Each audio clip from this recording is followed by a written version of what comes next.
Lección 28. Las penas privativas de libertad, y, tipología y cómputo y. Las penas privativas de libertad 1. Breve referencia a su evolución histórica. La privación de libertad como pena autónoma, consistente en la mera restricción de la libertad ambulatoria del penado, no aparece hasta el siglo XVIII. Anteriormente, la retención del penado tenía un cariz meramente instrumental, se imponía para satisfacer otros fines, como asegurar la presencia del acusado en el proceso que siguieran contra él o para aplicar otras penas. Con la llegada del siglo XVIII, la dignidad del hombre pasó a ser un valor fundamental. La libertad se concibió como un derecho esencial de la persona.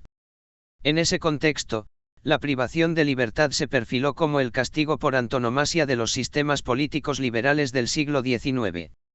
2. Las penas privativas de libertad en el Código Penal Español desde 1822, la mayoría de las penas previstas por los códigos penales españoles son privativas de libertad.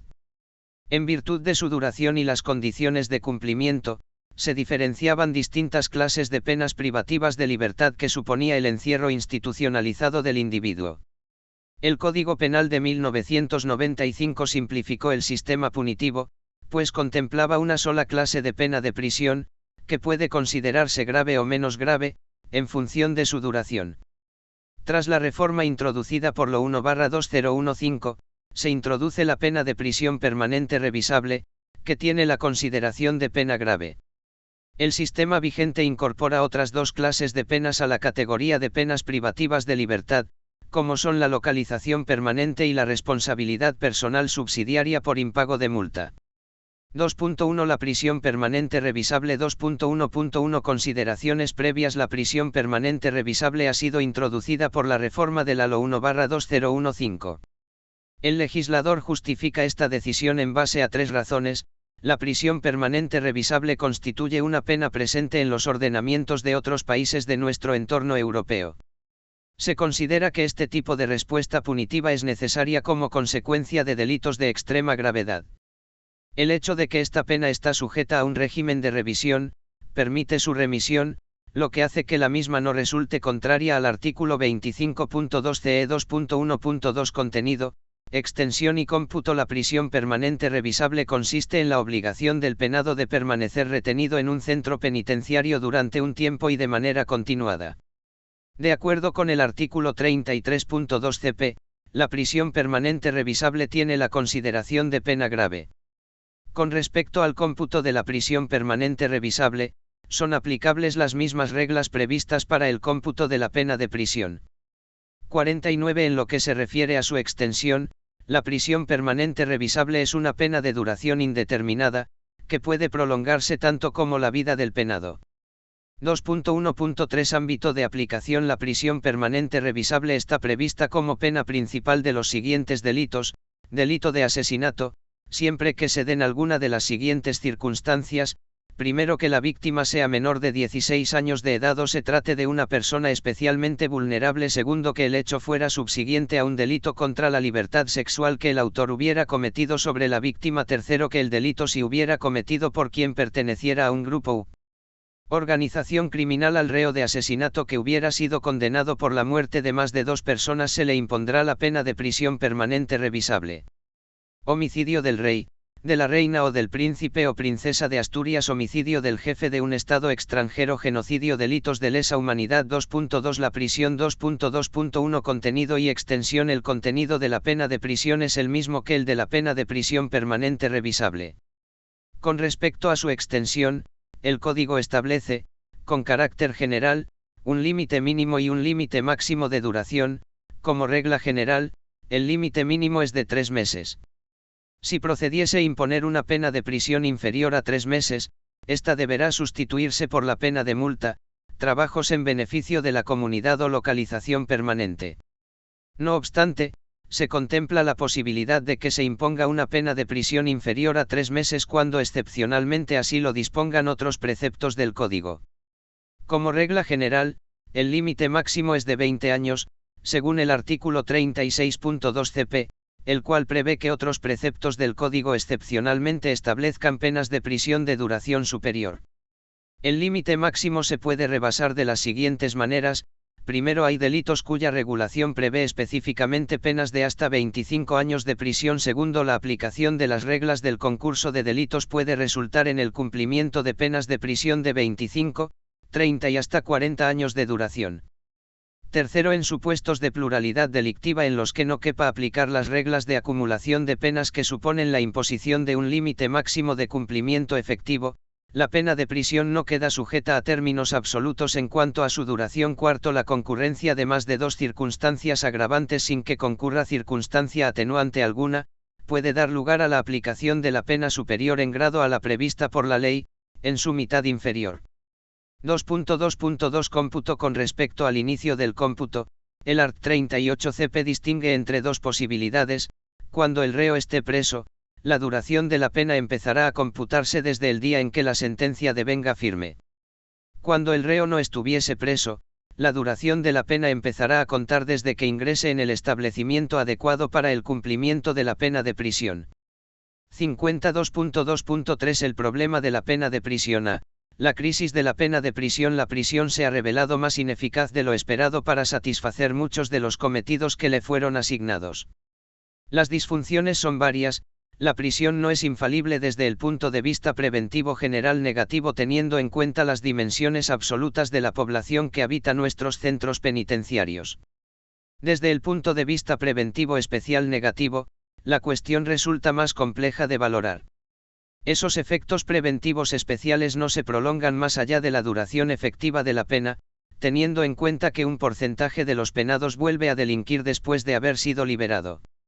La experiencia ha demostrado que la prisión no consigue reeducar o resocializar al penado en la mayoría de los casos, más bien al contrario. La aspiración reeducadora de la prisión debe estar sometida a límites en el Estado social y democrático de derecho que consagra nuestra Constitución. La resocialización es un objetivo deseable, pero no puede convertirse en una imposición absoluta. B. El problema de las penas de prisión de larga y corta duración. Es preciso evitar las penas de prisión excesivamente largas, pues los efectos perniciosos del encierro se tornan irreversibles cuando éste se prolonga. La regulación exige una permanencia mínima en prisión, que resulta excesivamente prolongada y que dificulta la reinserción y reeducación del penado. Se hace también necesario prescindir de las penas de prisión excesivamente cortas, entendiendo aquellas que son inferiores a 6 meses, ya que resultan demasiado breves para llevar a cabo con éxito un programa de reeducación o reinserción. Además, son lo suficientemente largas como para que se produzca la estigmatización. 2.3 La localización permanente. La LO 15/2003 introdujo la pena de localización permanente como pena privativa de libertad de carácter leve. La LO 5/2010 introdujo importantes modificaciones en la regulación de esta pena, que pasó a estar prevista no solo como pena leve alternativa o acumulativa, sino también como pena única y menos grave. La LO 1/2015 cambió de nuevo esta pena, volviéndola a prever como pena leve ligada a muy pocos delitos leves y nunca como pena única, sino alternativa a otras como la multa o los trabajos en beneficio de la comunidad.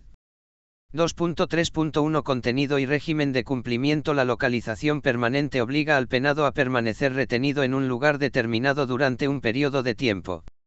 Estamos, por tanto, ante una pena privativa de libertad que afecta a la libertad ambulatoria. El lugar donde el penado ha de ser retenido puede variar, pudiéndose establecer 3 hipótesis: el propio domicilio del penado. Esta es la primera opción a la que se refiere el artículo 37.1 CP. Por domicilio se entenderá cualquier lugar en el que pueda permanecer el penado de modo estable. En otro lugar determinado fijado por el juez en sentencia o posteriormente en auto motivado. Se prevé para los casos en los que el penado no pueda cumplir condena en su propio domicilio por carecer de éste, o bien porque en el mismo resida la víctima 51 y la relación entre ésta y el penado exija el cumplimiento de la pena en un lugar distinto. En el centro penitenciario más próximo al domicilio del penado. El juez, cuando se den los requisitos mencionados, está facultado pero no obligado a imponer este régimen de incumplimiento. Con respecto a su régimen de cumplimiento, la localización permanente habrá que cumplirse, en principio, de forma continuada, pero caben 2 excepciones, que la localización permanente se cumpla en un centro penitenciario que el juez acuerde el cumplimiento durante los sábados y domingos o de forma no continuada. Si el condenado incumpliese la pena de localización permanente, el juez podrá acusarlo de un delito de quebrantamiento de condena. Para garantizar el cumplimiento efectivo, se permite que el juez o tribunal utilice los medios electrónicos que hagan posible comprobar la localización del reo. 2.3.2 Extensión y cómputo. El límite mínimo de duración se establece en un día y el límite máximo es de 6 meses. Dicho límite de 6 meses se puede rebasar cuando el penado incumpla la pena originaria de multa impuesta por la comisión de un delito leve, por lo que quedará sujeto a una responsabilidad personal subsidiaria que podrá cumplirse mediante un día de localización permanente por cada 2 cuotas de multa insatisfechas. El periodo de localización permanente resultante que superarse los 6 meses de duración podría cumplirse. Para el cómputo de la localización permanente rige lo dispuesto en el art. 38 cp. Si el reo estuviese preso por otra causa en el momento en que la sentencia condenatoria a localización permanente deviene firme, deberá cumplir la misma una vez liquidada la pena de prisión. 2.3.3 Problemas que plantea. Se duda del potencial preventivo de la localización permanente, tanto en el ámbito de la prevención general como en el de la prevención especial negativa. Lo cierto es que la localización permanente no se orienta directamente a la consecución de la reeducación o reinserción del penado. 2.4 La responsabilidad personal subsidiaria por impago de multa. La responsabilidad personal subsidiaria por impago de multa constituye una pena privativa de libertad.